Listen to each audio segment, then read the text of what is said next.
육체적인 질병도 우리에게 고통이고 또 죽음으로 몰고 가는 것이지만 그것보다 더 심각한 질병은 영적인 질병입니다. 영혼이 병들게 되면 나무의 뿌리가 마르는 것처럼 마르는 것과 같은 현상이 우리 삶에 일어나게 됩니다. 무기력함이 발생하고 삶의 목적을 상실하게 되고 삶의 주체가 바뀐 채 끌려가는 인생, 그리고 마구잡이로 살아가는 인생이 되어지게 됩니다.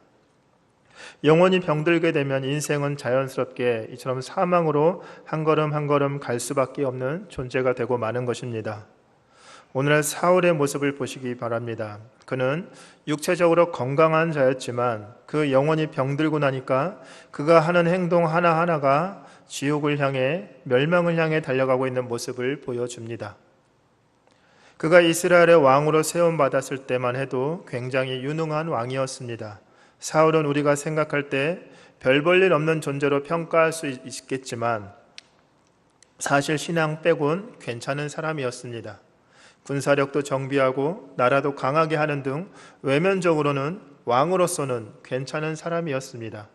그런데 어느 순간 그가 영원히 병들게 되면서 이스라엘이라는 나라가 점점 함께 죽어가는 것을 발견하게 됩니다.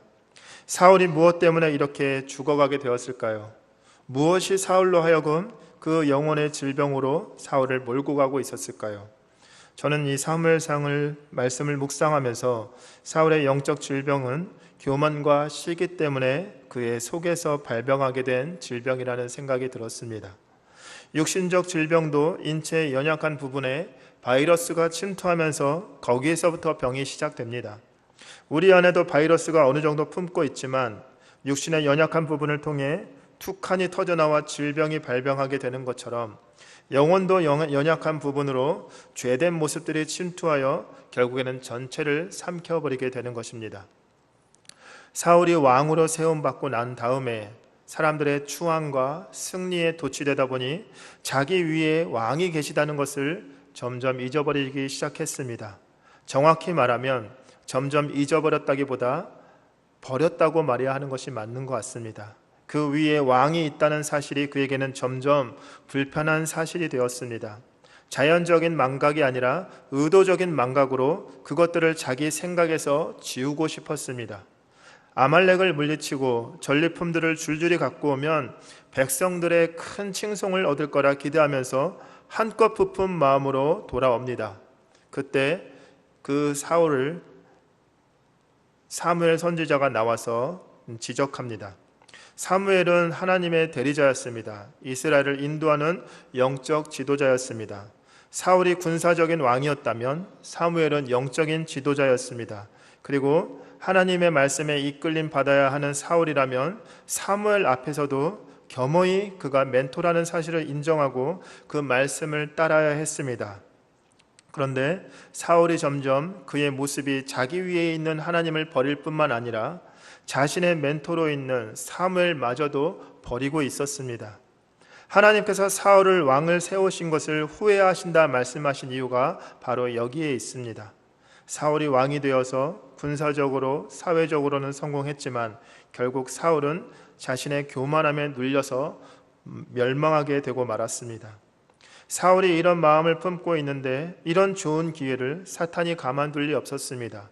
이 교만을 타고 들어가서 계속해서 사울의 마음에 교만을 부추깁니다. 이빨 썩는 줄 모르고 사탕과 초콜릿을 먹는 어린아이처럼 사울의 영혼은 그렇게 병들어 갔습니다. 교만이 죄인 줄도 모르고 악인 줄도 모르고 그것이 자기를 좋게 한다 생각하고 그것을 끊임없이 추구하다가 결국 거기에 걸려 넘어져 죽는 자가 되었습니다. 사울의 영혼을 병들게 한 또 하나의 요인은 시기심이었습니다. 이 시기심은 다윗의 등장 때부터 시작됩니다. 갑자기 자기를 능가하는 다윗이라는 존재가 등장하면서부터 교만한 마음이 그것을 감당해내지 못했습니다. 게다가 백성들조차 사울은 천천히요 다윗은 만만이라 이런 말을 하니까 그의 마음이 매우 불쾌했습니다. 그러면서 마음속에 두려움까지 밀려오게 되었습니다. 이 두려움과 괘씸한 마음이 뒤섞여 사울은 시기심의 죄악을 저지르게 됩니다.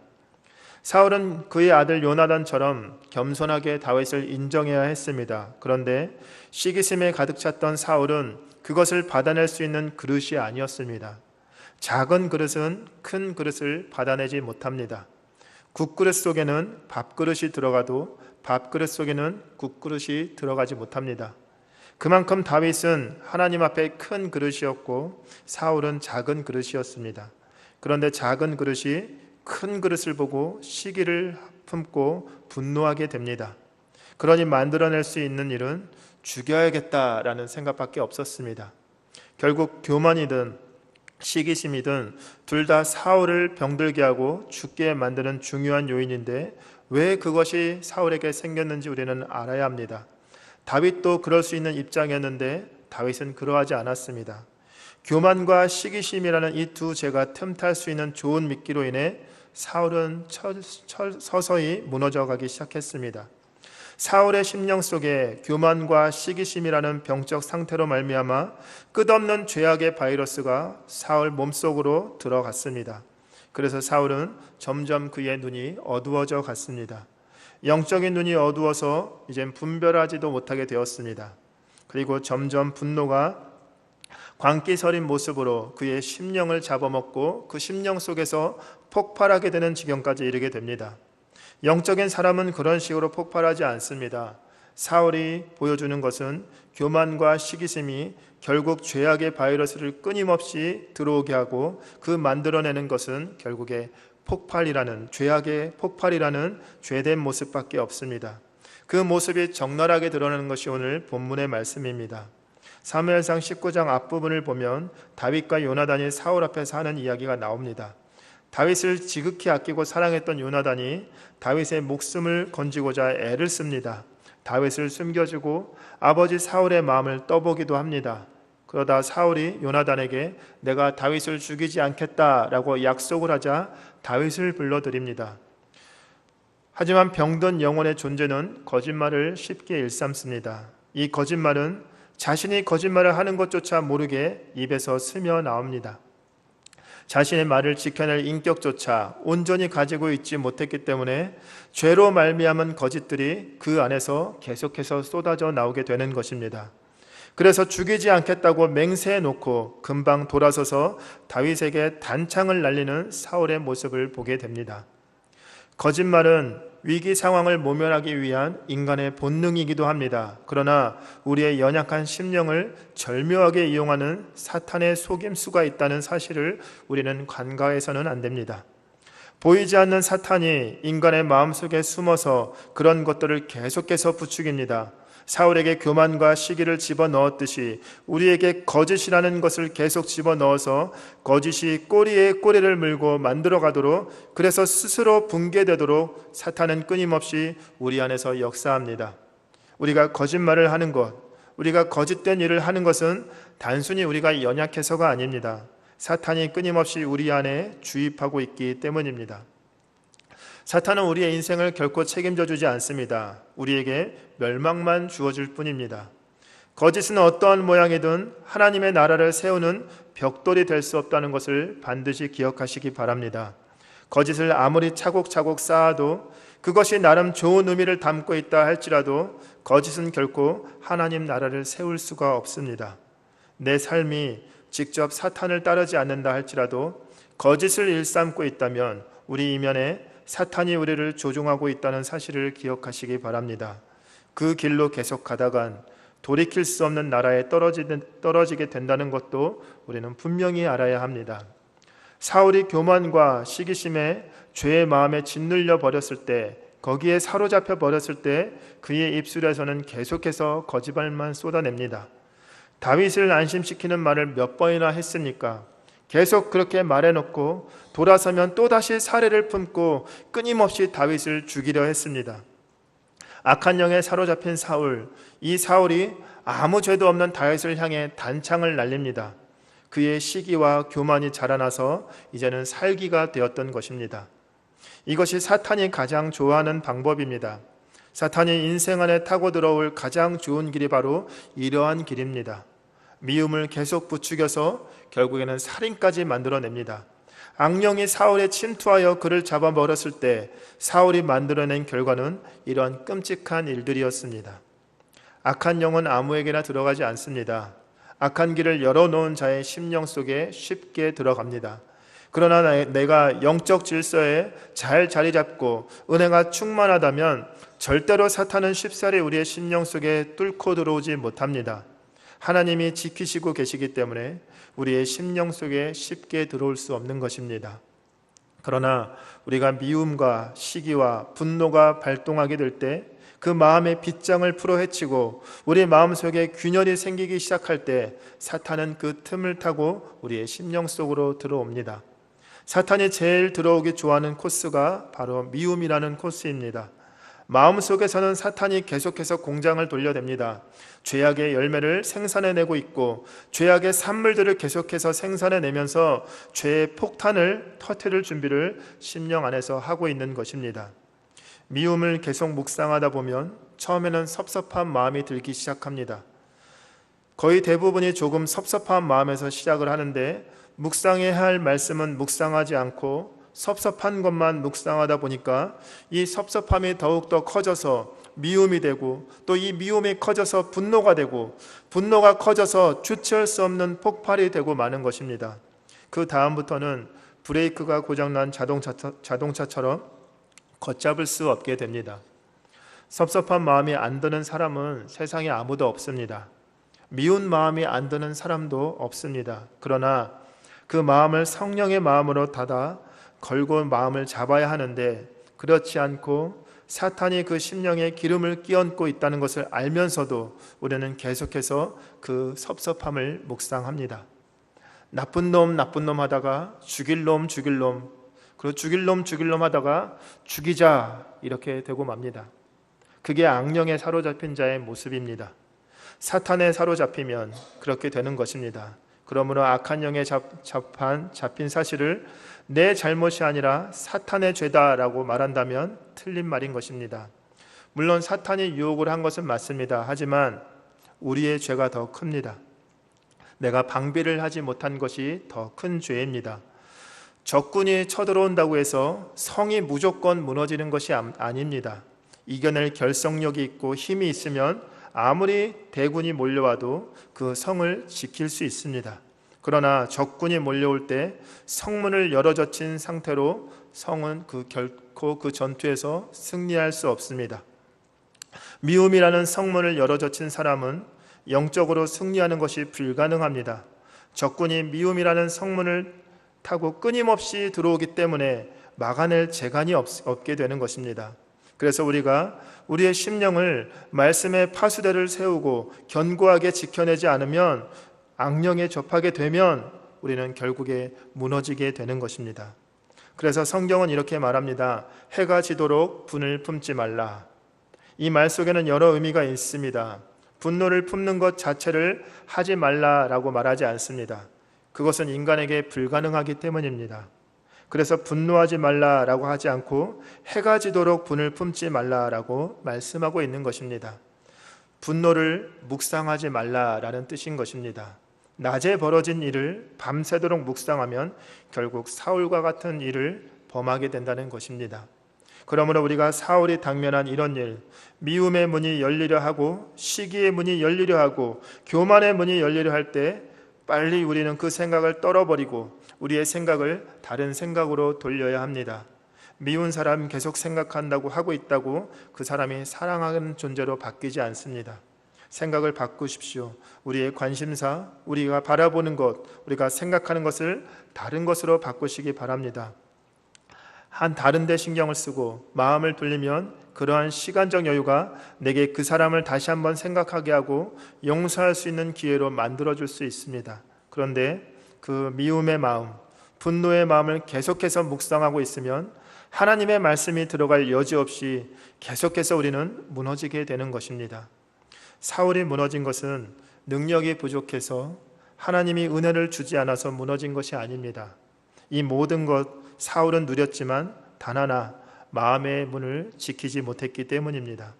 하나님의 은혜로 마음의 문을 지키지 못하니까 삽시간에 무너져 걷잡을 수 없이 멸망한 자가 되어버리고 말았습니다. 여기서 우리가 또 하나 생각해 볼 것이 하나 있습니다.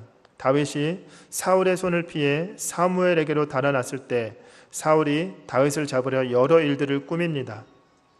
사울이 손에 단창을 가지고 그의 집에 앉았을 때에 여호와께서 부리시는 악령이 사울에게 접하였으므로 다윗이 손으로 수금을 탈 때라는 말씀이 나옵니다.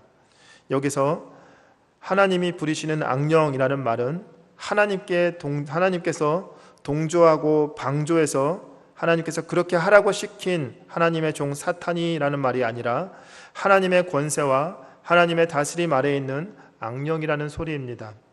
사탄이 하나님과 동급이 될 수 없습니다. 하나님의 허용 안에서만 사탄이 활동할 수 있다는 것입니다. 악령에 사로잡힌 사울이 다윗을 죽이려 하자 다윗이 도망갑니다. 사무엘이 있는 라마나요스로 도망갑니다. 그러자 이 소식을 들은 사울이 라마나요스까지 사람을 보내 다윗을 잡아오라 명령합니다. 그런데 보낸 사람들이 라마나요스만 가면 다 바뀌어서 돌아왔습니다. 라마나요스는 사무엘이 거주하는 곳이었습니다. 사무엘이 거주하며 기도하는 곳이 바로 라마나요스였습니다. 기도하는 사람, 성령에 사로잡힌 사람, 은혜의 사람이 있는 그곳에 악한 자의 수하들이, 악한 자의 거룩한 것은 결코 그곳에 침투할 수도 없고 지배할 수도 없습니다. 그들이 오히려 선지자처럼 예언하는 자가 되어서 돌아갑니다. 하나님의 성령에 완전히 압도되어져서 예언하는 존재가 되어버립니다. 하나님과 악한 사단의 세계가 충돌하게 되었을 때 당연히 하나님이 이기십니다. 어둠의 세력이 우리에게 몰려온다고 해서 우리가 두려워 떨고 지면 어떻게 하느냐? 우리는 걱정할 필요가 없습니다. 물론 두렵겠지만 우리에게 승리를 주시는 것은 내 능력도 내 힘도 아니라 오직 하나님 뿐이십니다. 악한 영이 아무리 강하고 강할지라도 성령이 역사하시는 곳에서는 아무런 힘도 쓸 수 없다는 것이 오늘 본문에서 우리에게 보여주고 있습니다. 이게 바로 사탄의 한계입니다. 사울의 영혼이 병들자 사울이 하나님의 은혜의 자리에 와서도 변화되지 못했습니다. 이것이 사울의 한계였습니다. 돌아왔어야 했는데 사울은 돌아오지 못했습니다. 영혼이 심각하게 병들자 하나님 앞으로 가지 않고 끊임없이 죄악을 향해 달려갔습니다. 사랑하는 성도님들, 이 말씀을 우리 자신에게 적용해 보시기 바랍니다. 내 영혼이 병들 때 우리에게 어떠한 증상이 일어나는지 점검해 보시기 바랍니다. 우리의 영혼이 병들 때 말씀이 점점 희미해지고 들리지 않게 되고 졸리게 됩니다. 설교 시간에 자꾸 하품이 나오고 졸리게 됩니다. 우리의 신앙이 슬럼프를 겪을 때 이러한 일들은 반드시 있습니다. 저도 이러한 때를 겪을 때가 있습니다. 희한하게 예배 시간만 되면 졸립니다. 아무리 그 전날 실컷 자도 그 시간만 되면 졸립니다. 그것은 영적으로 내가 다운되었을 때에 우리 안에 나타나는 증상입니다. 그래서 우리가 그러한 증상이 있을 때 빨리 자가 진단을 하고 하나님 앞에 돌아오기를 애써야 합니다. 혹시나 우리 마음의 성문들이 여기저기 열려 있어서 적군들이 밀려오도록 방치해 놓고 있지 않은지 이 시간 돌아보시기 바랍니다. 미움의 마음을 하나님 앞에 내어놓고 정리하지 않은 채 그 미운 마음을 계속해서 열어놓고 가지고 있지는 않은지 돌아보시기 바랍니다. 그게 바로 사탄의 적군들이 뚫고 들어오는 가장 좋은 통로가 된다는 것을 명심하시기 바랍니다. 아무리 주옥 같은 말씀에 쏟아져도 심령이 닫혀 있고 악한 것에 사로잡혀 있고 말씀에 문이 막혀 있으면 그 아무리 좋은 말씀도 소용이 없습니다. 영적 질병에 사로잡힌 사람은 아무리 좋은 은혜가 폭포수같이 쏟아져도 그 은혜를 담을 수가 없습니다. 사랑하는 성도님들의 심령을 이 시간 돌아보시기 바랍니다. 내가 하나님과 함께한 경험이 있습니다. 사울도 그러했습니다. 내가 하나님의 은혜를 받은 적이 있습니다. 사울도 그랬습니다. 하나님이 내게 맡긴 직분이 있습니다. 사울도 왕이라는 직분을 하나님께서 맡겨주셨습니다. 그런데 결국 그가 하나님의 길로 가지 않고 자기의 욕심으로 죄악의 길로 가버리니 하나님의 은혜를 받고서도 멸망으로 가게 된 것입니다. 우리가 예전에 하나님의 은혜를 받은 경험이 있다. 그 추억만, 그 은혜의 추억만 먹고 살 수는 없습니다. 하나님은 그것을 원하시지 않으십니다. 오늘도 우리는 하나님의 은혜를 누리길 하나님께서 원하십니다. 그러려면 우리 마음속에 혹여나 여기저기 열려있는 죄의 통로가 있지는 않은가 돌아보면서 그 죄의 문들을 빨리 닫아 걸고 하나님의 은혜를 받기 위해 하늘문을 열고 하나님의 은혜를 간구하는 성도님들 되시길 소망합니다. 그리하여 온전한 믿음의 모습으로 하나님 앞에 세워지는 귀한 일꾼들 되시길 소망합니다.